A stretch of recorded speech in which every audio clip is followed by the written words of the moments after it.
Although we focus on female product leadership, female leadership in tech, we also welcome trusted male allies in the community who share our passion and help us define what it looks like to be a female product leader, champion us, and advocate for our growth. The third is community led. We want a community that is co built by our members. We want the community to grow and mature from within. We want everyone to feel empowered to have a voice to shape the direction of what events, what resources, and everything we do to empower you in your leadership journey. Lastly, free now, free forever. We are not looking to charge. We want to create an inclusive community without the barriers of pricing or cost. We will not charge you for any of the events, any of the resources that we provide to you. It will always be free, and that's why we registered as a community interest company, a not for profit, where we can potentially get grants to finance the activities of the community, our events, resources, speakers, and as much support that we'll provide for you all through your journey, both those aspiring to step into leadership someday and those that are already in their leadership journey. These are the lovely faces behind the community, and I've got the QR code at the top. You can scan and join if you're not already a part of the community. We have four key themes of our events this 2025. We started off the year with the Evolve series, where we talked about different transformation that you face, parenthood. We're going to be having a menopause, perimenopause event next week, Wednesday. And following after the Evolve series, we have the Confidence series, where we are organizing events, materials, resources that teaches you how to show up owning without pretense and modeling a unique flavor of leadership that is particularly and specific to you. Then, following up to the confidence series is our influencing series, where we have events around bringing your authentic, unique voice into focus in your workplace. Confidence is the start of this journey, and ultimately influencing, telling your own story and positioning yourself um, as you go along your leadership journey. And wrapping up the year, we'll be going through the diversity and inclusion series. I've got the QR code at the top. This will take you to our Luma page where you see all of our upcoming events. Our next event is an in-person event next week, Wednesday, in Live Score Group HQ, where we're talking about normalizing menopause and perimenopause. Uh, Following up to that, the following week we'll have an online keynote by Julie Smith, who has 30 years of experience, leadership experience, and she will be taking us through a coaching session on Coach Yourself Confident. And this is an exclusive member-only event. You would not see it on our page on LinkedIn. We only send it within the community, the Slack community, and our email community. Then we have the mentoring Q&A with product advisory collectives on the 19th, and it's also a member-only event. I encourage you to scan that QR code so that you can subscribe to our Luma event link and get notified of every of our upcoming events as we go along. So right about now, I'm going to bring up Jessie. Jessie, you have the floor now. Thank you, Catherine. Hi, everybody. Really nice to see so many familiar faces. I know lots of you already, and we've either chatted or we're connected on LinkedIn, but some of you I don't know. So for those of you who don't know me, I'm the owner and director of Creation Recruitment, and we are predominantly a product recruitment agency. We work across a number of areas, but product is one of our key areas. And we have been working in product, wasn't called product necessarily, but kind of in product for 17 years now. So yeah, we've got a lot of experience, and I'm going to take you through a few things today, which hopefully will be really helpful to you guys who are sort of job hunting or thinking about your next move. But before I do that, I just wanted to say that the last year was our toughest year in business. Product has been hit incredibly hard. It's been a really challenging time for lots of us working within the industry. Lots of people being made redundant last time or suffering sort of job loss, and quite simply not enough companies looking to invest and hire. So I just wanted to kind of recognize really for you guys that job hunting can be really hard at the best of times, but particularly at the moment. And I think that it can feel very isolating at times. I think it can really knock our confidence. Even the most, I chat to CPOs and CEOs, and even at that level, people are finding it really tough. And so I think, you know, job hunting is about being consistent, and it is about doing the right things. But I think it's also about ensuring that you are looking after yourselves and not feeling that pressure to be kind of like, full-time job hunting. And enjoy the sun. It's absolutely beautiful today, wherever you are. I hope the sun is shining for you. But just the things I'm going to take you through, I'm going to give you a market update in terms of where we are today, where we've come from, where we are today, and what we're seeing. Then I'm going to talk about kind of CV tips and the things that we look for and our clients look for when they're hiring, and then some job hunting tips as well. And then we're going to have a Q&A session at the end. So in terms of the market, as I just described, it's been a really tough sort of, I would say, probably 18 months really. But I'm pleased to say that things are definitely starting to turn a corner. We are finding that our clients are wanting to talk to us again. Last year they didn't really.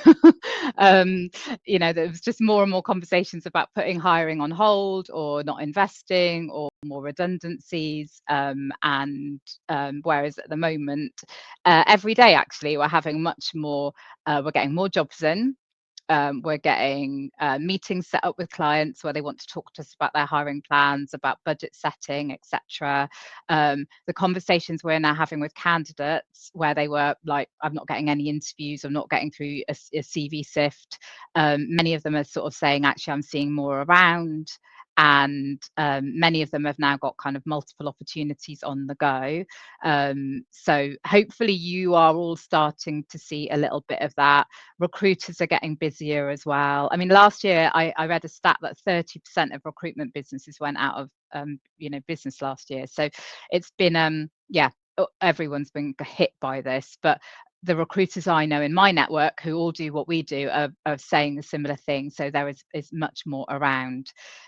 That said, it is still a very competitive marketplace in terms of there are still a lot of candidates looking, and therefore, and I'll talk to you about some of the things around kind of how to try and maybe stand out from a busy crowd, and the things that I think are important when you're job hunting. But the takeaway from that is there's more around, there's more optimism, and definitely, hopefully, I think it's still a bit unpredictable, but I think between sort of now and I would say mid-July is usually a pretty busy time in recruitment. And then we head into school holidays and it naturally slows down. But I think now is the time. It's spring as well. Nature is telling us to get out there. So get out there and kind of, do the things that you need to do to effectively job hunt. So in terms of CVs, I have the privilege of looking through thousands of CVs every year, and I see the good, the bad, and everything in between. And I think it is hard to write a really good CV. I think within sort of product or any CV actually, I think usually when people are job hunting and they're thinking, right, how do I tell my story? Often what they'll do is they will sit down and they will list out all of the responsibilities and tasks that they did, and then they will try and often put all of that into a CV. And I see this more particularly at a kind of maybe a mid-level to a sort of IC senior level, and then sort of leadership level is slightly different in terms of the way that's position how you should position yourself. But I think lots of people fall into the trap of kind of wanting to show, particularly when you've been job hunting for a while and you're on your 7th iteration or 10th iteration of your CV and you feel that none of them are working for you. I have people who are like, oh goodness, that's quite a lot of CVs to be working with. And I do agree to an extent that you should tweak your CV, but it should be a tweak. It shouldn't be a complete rewrite for every role that you're applying for. So a CV, really, its sole purpose is to get you an interview or get you a conversation going. It's not a document that should tell the reader every single thing about you. So, um, make it clear and make it concise. The average person takes around about 30 seconds to review a CV. I know I skim read CVs, I have to. And it's really important then. So just from a basic formatting perspective, make it really easy on the eye, make it easy to get to the interesting detail. Don't write huge personal profiles that, quite frankly, often sound that they're written by ChatGPT these days, where it's putting in all of these words and all of them sound the same. I don't read personal profiles. It's totally fine to have them in there, but I don't tend to read them because often they do sound very similar. If you're going to write a personal profile, put some sort of impact stuff in there. Don't just write generic things and words about what a fantastic product leader you are, and that you're adaptable and flexible and you're innovative and you're a leader and all of these things. Put some headline things in there that immediately grab the attention and make you stand out if you're going to write one. Then when you go into the body of talking about your employment, with product, I think it's really important to demonstrate how you've solved for the business and how you've also solved for the product and the user. So anything that you can talk around sort of impact and value, and if you have stats that you can kind of put that in there, then great. Don't worry too much about, like, no one's going to check you on your stats. No one's going to go, did they really grow by X amount, or did they? If you can kind of, if you know them, fantastic. If you don't, but you're kind of there or thereabouts, then put some stuff like that in, and make it really easy for people to go, okay, this is how they problem solved, this is how they helped that organization, or this is how they helped the people within that organization, or this is how they helped that product, and really kind of link that back to the work that you've done. I think when you are perhaps sitting in a bigger team and you're not that leader, sometimes it is a bit more about, okay, well, actually, I wasn't necessarily involved in all that strategic stuff. What I was doing was this, and therefore it is a little bit more responsibility led, and that's okay as well. Don't feel like, oh gosh, I wasn't the person who was doing all that strategy piece, and that's not what is expected of you at that level. But I still think, try and make it kind of impactful and demonstrate value. I think the other thing as well, at the moment, what we're seeing in the market is people and clients really hiring and being a little bit rigid about what they're hiring for. So, for example, a few years ago, we do a lot of work in fintech. I hired more people outside of fintech into fintech. They didn't want to see loads of CVs, and with banking experience, for example, what they wanted was people from different industries to bring different perspectives.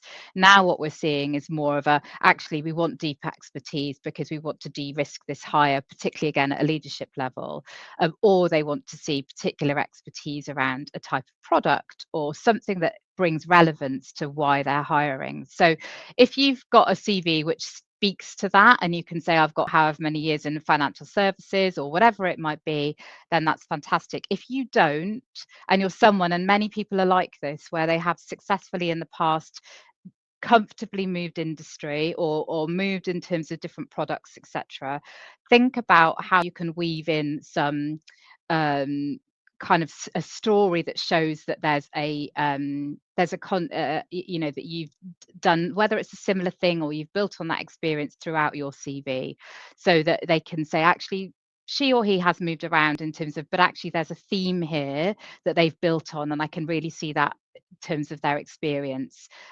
throughout their CV. The other thing I was going to say is that I think, and again, this is just our experience, but now is not necessarily the time to really think about kind of pivoting or changing industry. I've been chatting to people who are like, I really want to get out of finance. I'd love to get into health, for example. And in the past, health and finance have actually worked quite well together. But again, we're now seeing that people are wanting to hire for, experience that's particularly relevant. So it might be that you have to say, now's not the time for me to, that's my ultimate goal, or I want to get into that space in the future. But actually now, as Bex has just put on the chat, really play to your strengths, and be clear about that. um, and the other thing I would say as well is be really intentional about kind of job hunting, in terms of only applying for roles, I would say, where your CV really speaks to that, and you can kind of demonstrate that in your in your CV, rather than, again, Catherine and I were chatting about this at the beginning, in terms of I think something you shared with me, Catherine, was at the beginning of your search, you were kind of applying for lots and lots of different things and trying to appeal to lots of things in your CV. And actually, through feedback and through coaching, and maybe having conversations with people, it was actually narrow it down and focus on something, and really demonstrate that you can do that really, really well, rather than trying to appeal to lots and lots of different job briefs. And again, yeah, really play to that strengths. And I guess really, again, it's like, why should someone hire you? You are in product, you solve problems day in, day out, you are really, really good at that. So really, like, why should someone hire you? And yeah, make that clear. I'm saying all of this as if it's really, really easy, and it might take you a bit of time to get to a CV that you are really comfortable with, and that you really feel expresses that. I mean, I know I've helped quite a few of the people on the call refine their CVs, and I'm super happy to review CVs and give feedback. And hopefully, if you're working with other recruiters, they will help you sort of do that as well. And then finally, I guess, on a CV, sort of avoid too much jargon. Like, really think about the fact that some people that will be reviewing it will know product. They'll be a CPO or a product director or whoever. Many people won't. It might be a HR person or an internal recruiter, or a recruiter that doesn't really know product, hasn't worked in it for very long. So really kind of avoid too much jargon, and really think, when you're writing a sentence, like, ask your question, so what? Like, what does that even mean? Like, yeah, what am I trying to tell the reader, really? Am I just making a statement here, or is there something, really, yeah, that's really valuable? um and then I think, on cover letters, James, I think you put a post out recently about cover letters.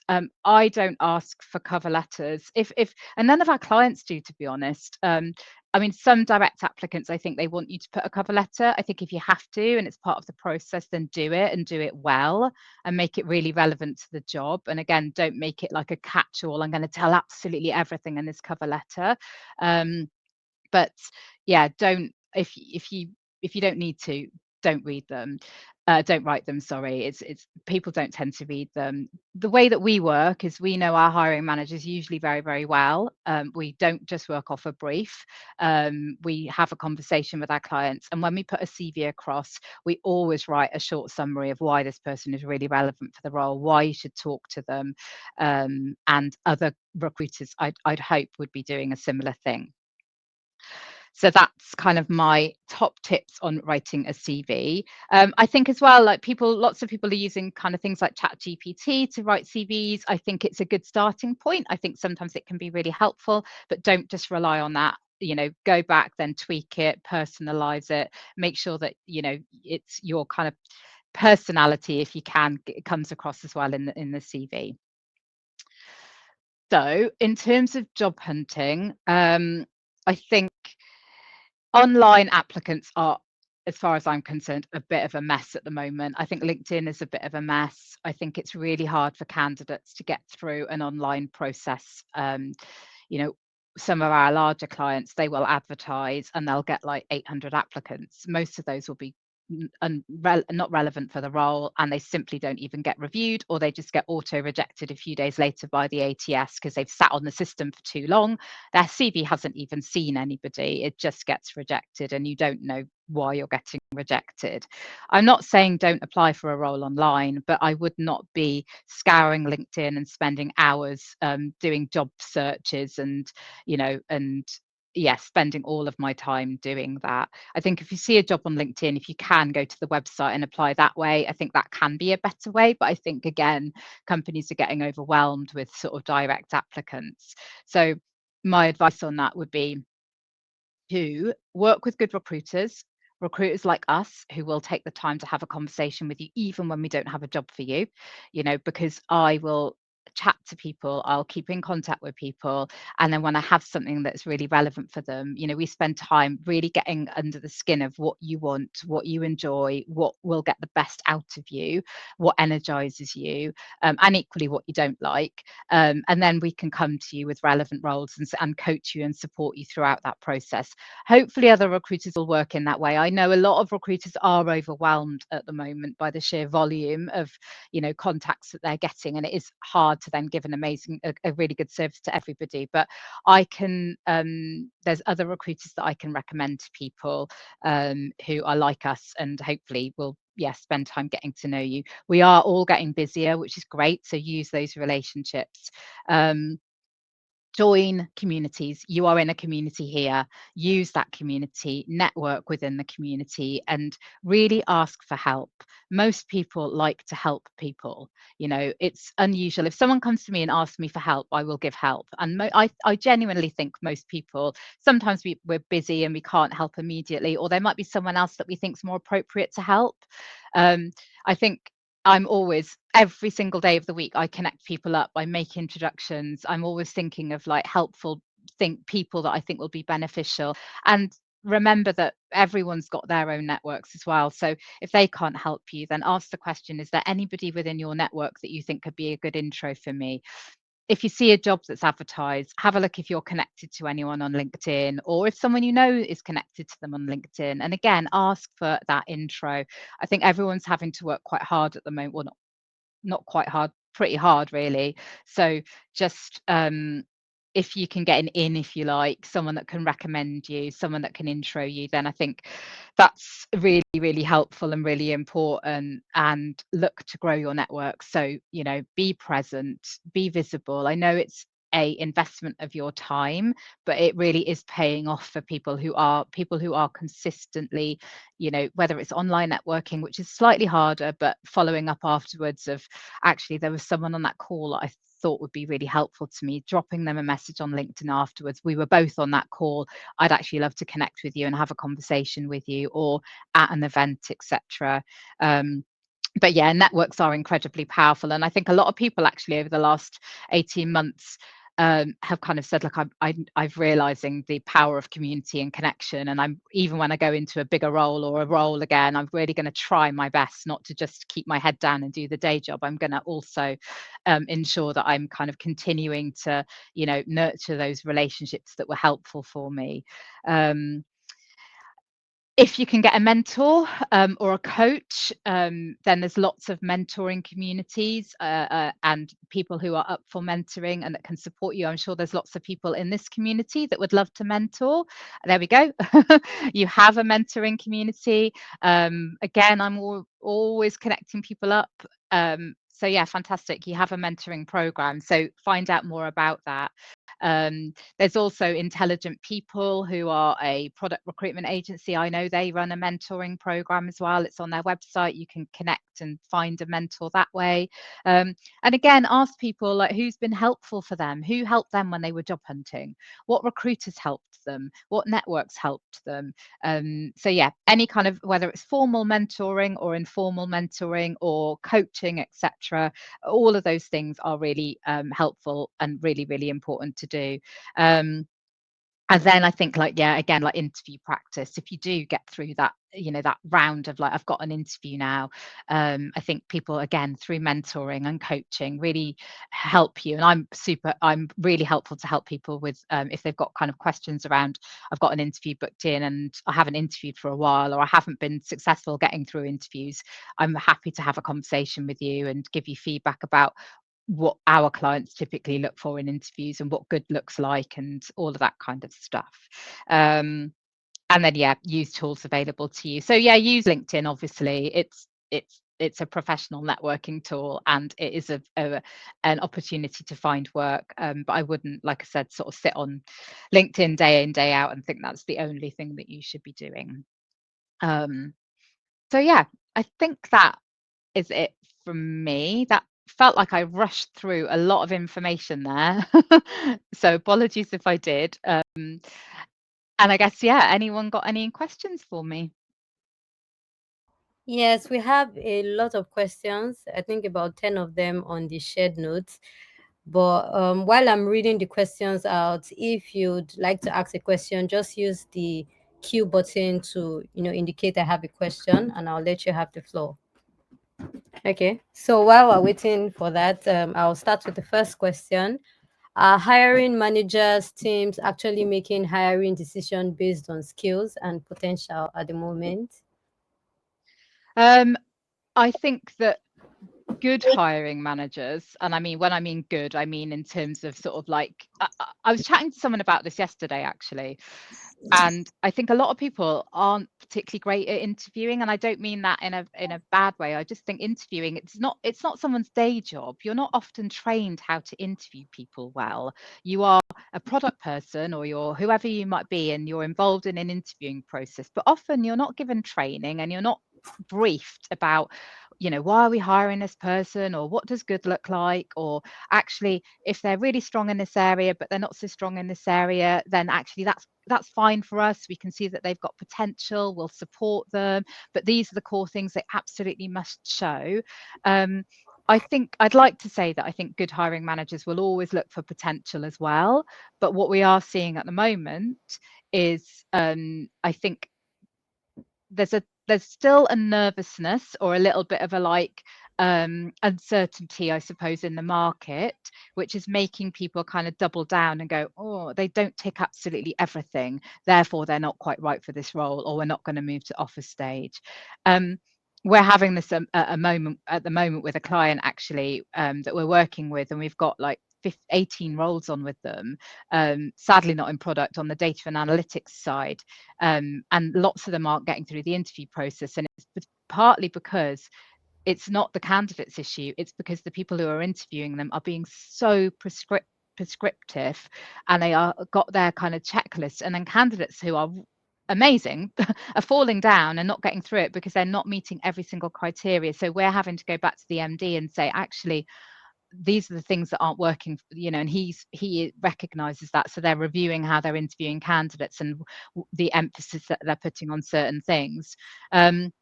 But sorry, in answer to your question, I think at the moment, I think there's a leaning towards wanting to see experience and skills, rather than hiring for potential. Yeah, thank you. The second question says, what do you do if you have worked for rubbish companies where you couldn't hit statistical outcomes or have positive stories? Just lie. So, like, do you lie when you don't have any of the examples to share in your interviews or stuff like that? I wouldn't encourage lying. I would encourage, though, you can be a bit creative with things. You don't have to. I mean, I would never speak negative about an experience. I think that it's fine. Like, I will have conversations with people and they will be really candid with me, but that's a different relationship. I am not the hiring manager, and I will talk to them about how they can position that. Lots of people have had negative experiences that most companies or a lot of companies aren't fantastic at leading people and treating, so you are not alone in having poor experiences. But I think when you're interviewing or when you're applying for roles, it's really keep that bit to yourself. And if you were, sadly, lots of people, for example, last year had really poor experiences about being made redundant. It was managed very poorly. They came away quite rightly feeling pretty bruised by it and let down, and it knocked their confidence, and that, there was perhaps a toxic work culture, or it was done really, really badly. That's not something that you should be sharing. So I think that try and always there will be positive things and there will be lessons that you have learnt and taken from that, and I think they can always be worked into a positive story. But yeah, sorry if you've had lots of poor experiences, but yeah, definitely position it in a positive way. Yeah, I haven't seen anyone's hand yet, so I'll just go to the next question. How realistic are hiring managers' expectations right now? It seems like everyone is looking for a unicorn and rejecting people for the most panicky reasons. Yeah, we are seeing some curious behaviors in recruitment, which I think is always really interesting, because hiring managers themselves job hunt, Yeah. and if they were experiencing that, they would say, well, that's crazy, like, why am I treating candidates, or why am I doing that to candidates, when actually, when I'm looking for work, I wouldn't want that experience, or I wouldn't be so prescriptive, or I'd hope they weren't so prescriptive. But yes, yeah, exactly. Bex got turned down because of personality, and she's lovely. Exactly. It's really weird, which is a crazy thing, right? I mean, like, what does that even mean?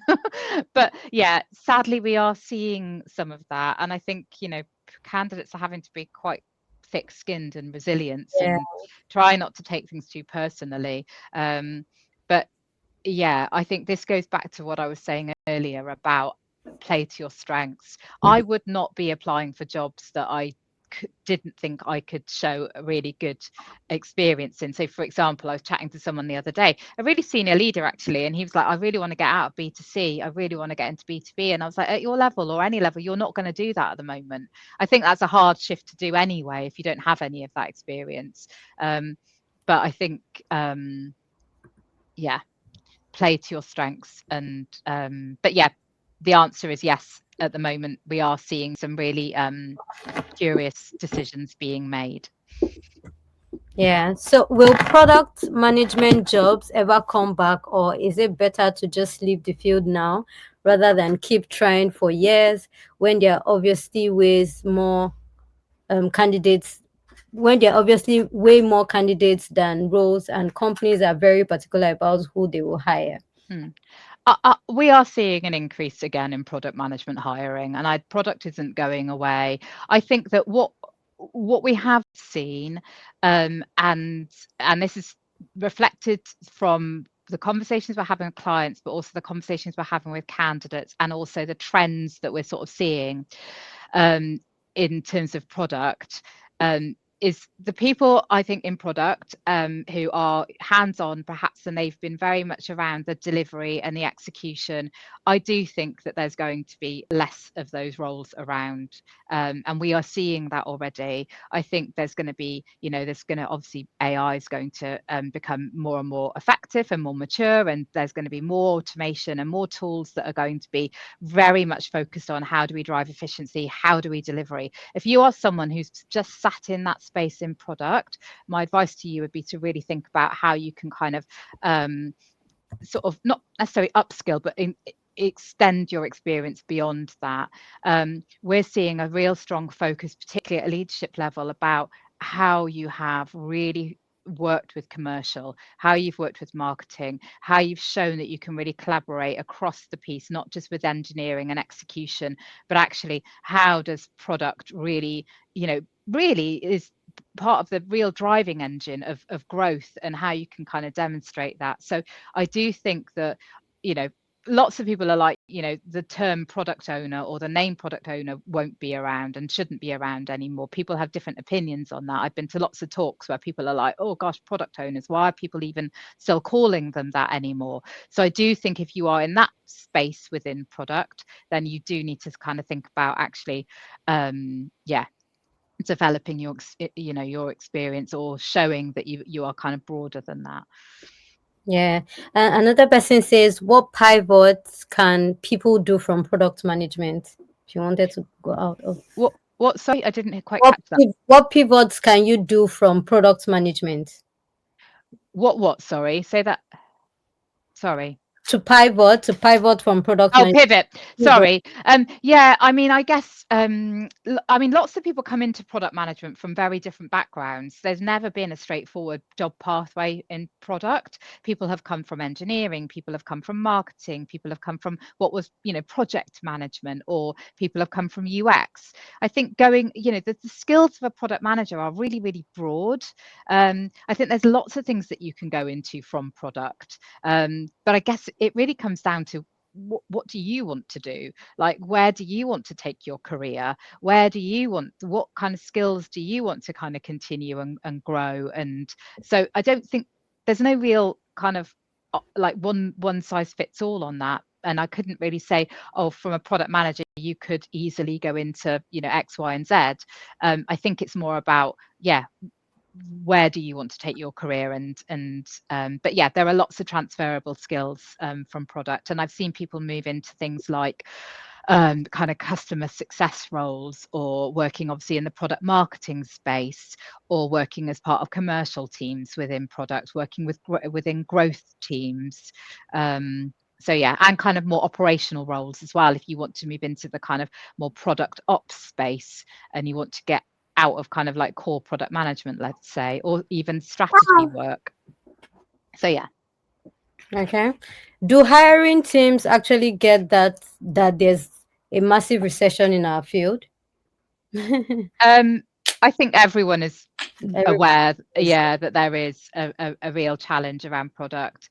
I think there's been a lot of like post COVID, there was a real boom. We kind of all saw that job hunting. If you were job hunting, in 2021, 22, you were probably getting inundated with, being headhunted. You perhaps for some people, and I know for a lot of people, actually, this is the first time they've had to job hunt in terms of being really, really proactive. They're not getting headhunted for roles. They are, they've been on the market for quite some time, and they are like, gosh, shit, what's wrong with me, like, all of that. So I think that yes, absolutely, people know that it's a challenging market, and Yeah. that yeah. Yeah. And is it harder for minoritized groups to get product management work at the moment? um I mean, for us, we place product people from lots of different backgrounds. That's never really been an issue for us. And but so I would say that it's harder at the moment for people who need sponsorship, because companies are finding that they don't have to necessarily sponsor at the moment. There's enough candidates on the market who don't need sponsorship. So I think that, I was chatting to somebody the other day, he wants to move into the UK, and I was just saying, and they need sponsorship, and I just said it's going to be tough at the moment, because there are so many candidates here already, and because many of them mostly don't need sponsorship. Yeah. So yes, I think that is harder. Yeah. So what's the average employment gap now for people looking for PM roles? What does it look like? Do you mean what the gap in their CV, like how long they've been on the market and how long they've been job hunting for? Uh Yeah. Yeah, they're putting thumbs up. Yeah, I mean, gosh, it's a real mixed bag. But like a few years ago, if I saw a gap of 2 months on a CV, I'd be like, what the hell's gone on there? Like, what have they been up to? And if they couldn't kind of give a story around, I've been renovating a house, or I've been looking after a relative, or whatever, I'd always be a bit like, oh, that's a bit of an alarm bell. I think some hiring managers are being a bit kind of picky on that, and they're still kind of questioning gaps on CVs, but many aren't. Yeah, as Beck said, I'm working with people who have, like, people who are CPO level, particularly CPO, product director, VP level. Some have been on the market for 18 months now, and they haven't worked, and they've done personal projects, and they've done advisory work, and they've interviewed for loads of different roles, and they haven't got a job yet. It's really hard.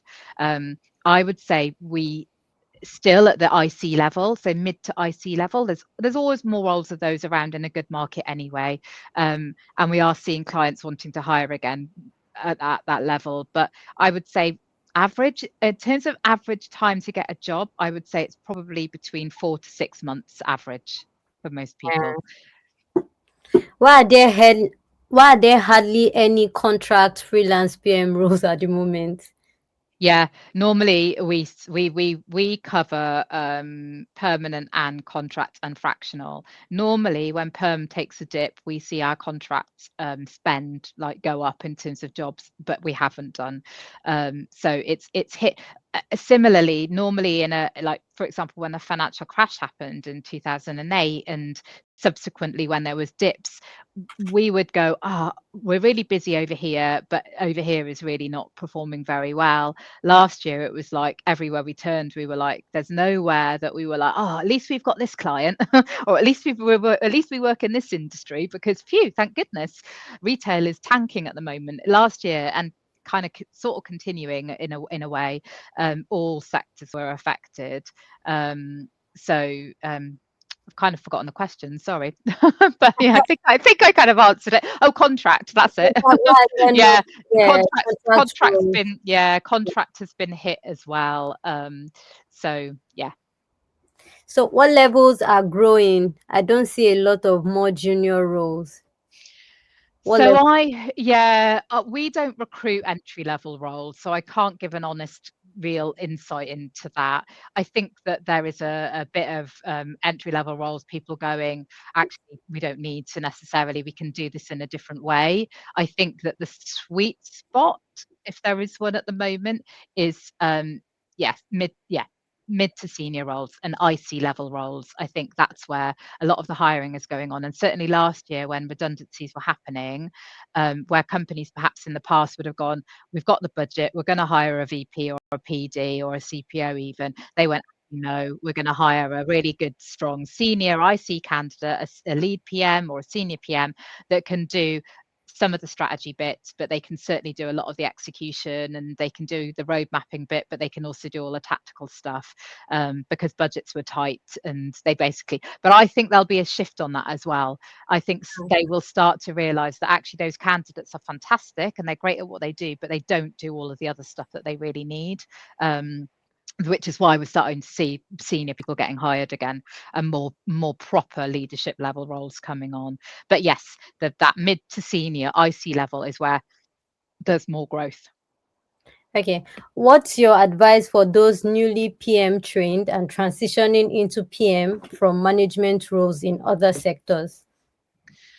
So as I said, I don't work on entry sort of roles, but I guess it's again like thinking about how you can oh, it's a bit of background. Oh, thanks. I think it's about basically saying what skills have I got that lend itself, or what experience do I have that lends itself to working within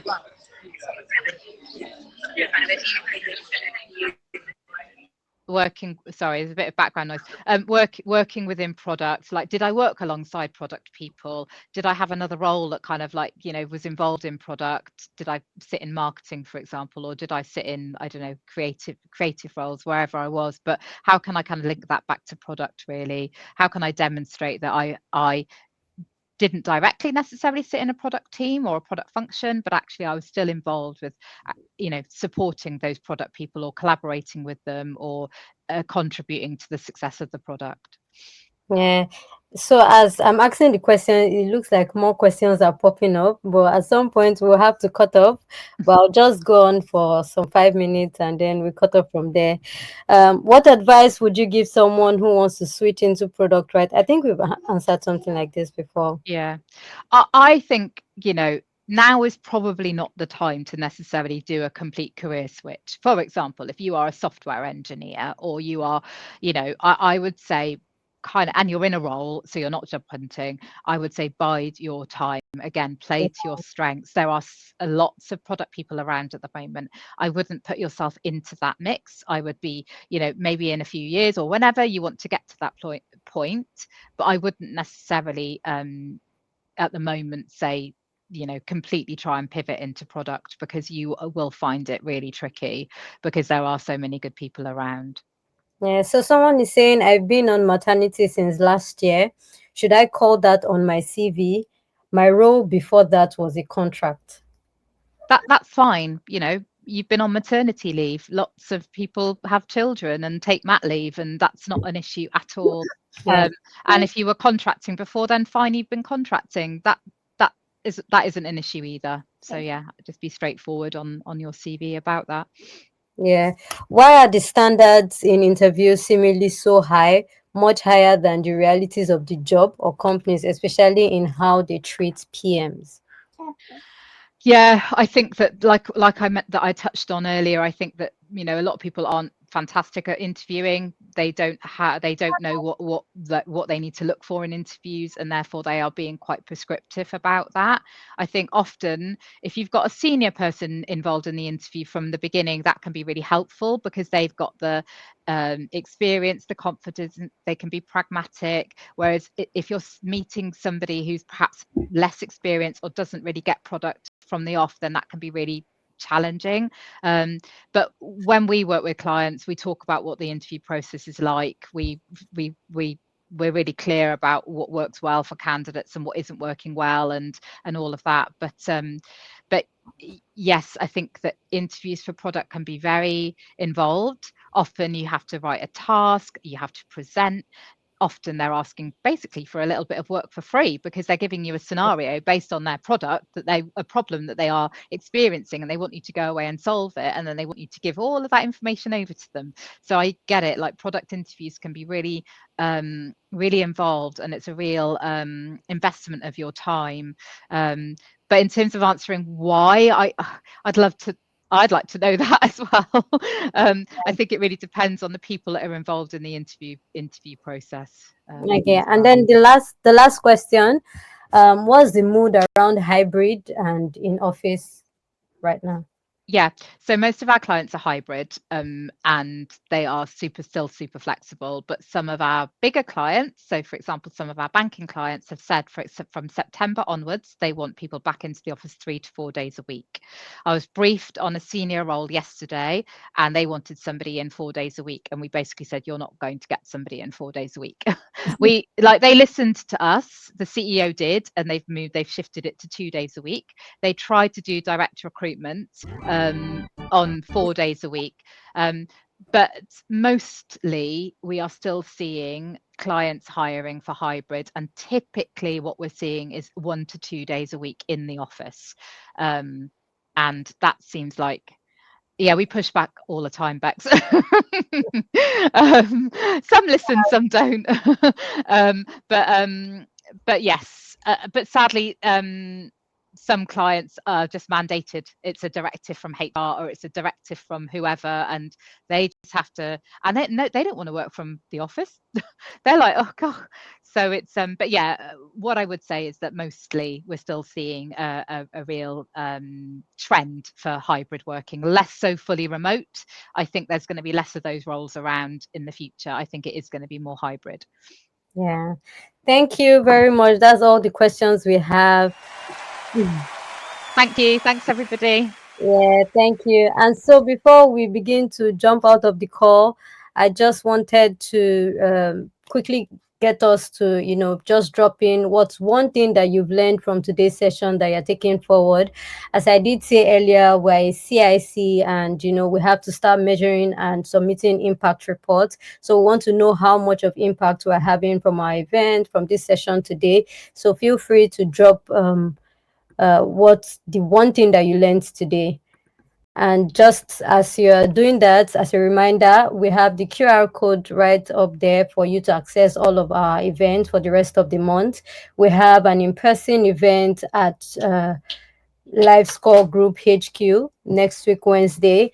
Uh, and then following up to that, May 14th, we have an event with an online event facilitated by Julie Smith. And then lastly, for the month of May, we're going to have a member only event, mentoring Q&A with Product Advisory Collective.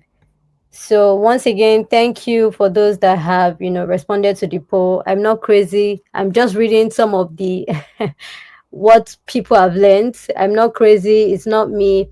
Feeling more optimistic. Brilliant. The market is shifting in the right direction. Whoop, amazing. The mentoring program that FPL run, I will sign up. I will signpost candidates to this. Lovely. Not to rely on LinkedIn. How to best use summary part of my CV.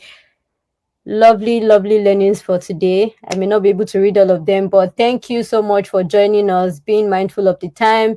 Thanks for coming. And that's our QR code. If you're not already a part of the community, join us. We would love to have you as a part of it. We have members exclusive event that you only get to see if you are a member. So please join us today. Register to be a part of us. And that's the QR code to our Luma link. Subscribe to our Luma event channel so that you get notified of our events. On that note, thank you for coming along with us today. And that's it, guys. Thanks. Thanks, everyone. Bye. Bye bye.